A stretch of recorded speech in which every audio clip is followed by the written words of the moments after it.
আমি ওই যে রিক্সাওয়ালা দেখেন, আমি 1,30,000 টাকা গাড়ি কিনছি, আজকে মনে 3 মাস হইব। ঠিক আছে, আমি এখনো টাকা উঠাইতে পারি নাই ভাই, আমার বাপ নাই, আমি গরিব মানুষ, আমার মাল লয়ে চলি, আমার ভাই আছে 2টা, আমার মা আছে, আমি অনেক গরিব মানুষ ভাই। 700-800 টাকা কামাই, নিজে মত করেন বাজার সাথে করে রুম ভাড়া মাসে 15,000 টাকা, ঢাকা শহর মত করেন ফ্যামিলি লয়ে থাকলে তো বুঝতে পারেন 2টা রুম ছাড়া থাকা যায় না ভাই। দললে কয় উপরে অর্ডার, দললে কয় উপরের অর্ডার, আমরা উপরের লোক চাই জানো।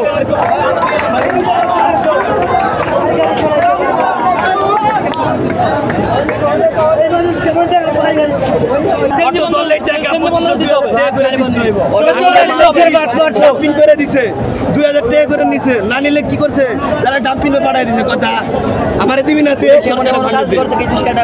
50 টাকারই 10 টাকারই ডাম্পিং পাঠাইছে, 40 টাকারই কি ছেড়া দিছে, ওটি টাকা নেই ঘুষ, এরা তো ঘুষ নিছে।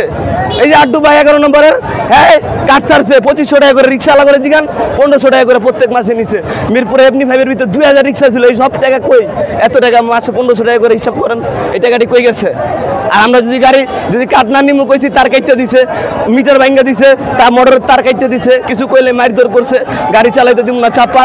সাংবাদিকরা যখন জিজ্ঞাসা করতে গেছে কয় না আমার নাম বেচে পোলা পাইন, এগুলা কাট ব্যবস্থা করছে।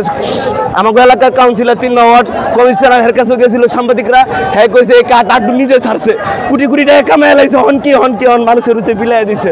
অহন আমাকে রিক্সা কি অবৈধ হয়ে গেছে, অতদিন টাকা দিতে পারছি ভিতরে চলছে ভালো মতো, অহন টাকা দিতে পারি না, এলে চলতে পারি না।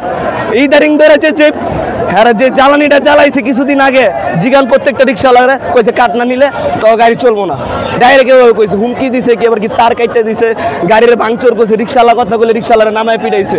জিগান আমি কথাটা মিথ্যা কথা কইতেছি নি, সব রিক্সাওয়ালা বাইরে কইবো 1500 টাকা করে কেন নিছে, এই টাকাটা কি সরকারে পাইছে? এর নিচে এক নেতা আড্ডু টাকা না দিলে ব্যাটারি খুলে নিয়ে নিচ্ছে, আপনি চিনবেন না, এটা অবৈধ রিক্সার কার্ডে হেরা প্রত্যেক মাসে একটা ফিঙ্গারপ্রিন্ট সিস্টেম ছিল, যে হেরা অরিজিনাল কার্ড না ডুপ্লিকেট কার্ড, হ্যাঁ মোবাইলে দিলেই হেরা বুঝতে পারতো। লাইনম্যান খাড়া করে রাখতো গলির মাথায় হলুদ পোশাক পরায়, হ্যাঁ করে কি দৈনিক 500-1000 টাকা করে বেতন দিত, মাসে 1000 টাকা অটো রিক্সাতে উঠতো। এটা মিরপুর 11 নম্বর থাকে এর স্থানীয় এলাকা, আপনি জিজ্ঞাসাবাদ করেন অটো রিক্সাওয়ালা করে, বহুত সমস্যা আছি, এরা যদি বন্ধ করে দেয় তাহলে ভাই বন্ধ করে দেখ, আমার কোনো আপত্তি নেই ভাই, আমাকে একটা যে কোনো একটা রুজির ব্যবস্থা করে দিতে হবে। কারণ আমরা কি করবো ভাই, কোন আপনারাই কোন, যদি এই অটো রিক্সা বন্ধ করে দেয়, এত খোলা পাই না স্যার, কি করবো? যা রাত্রে কি করবো, দাও লইব, ছুরি লইব, নিয়ে কি করবো, যারা ধরবো ভালো লোকেরা আটকে নিয়ে যাবো গা।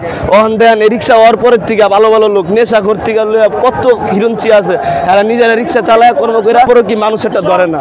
ওখান যায় দেখেন আপনি, ওখান যদি এই রিক্সাটা বন্ধ হয়ে যায় পরে কি করবে এরা তো রানিং মানুষের তো থাবায় নিয়ে যাবো, ওখান তো নেয় না, তখন তো মায়েরা দূরে নিয়ে যাবো ভাই।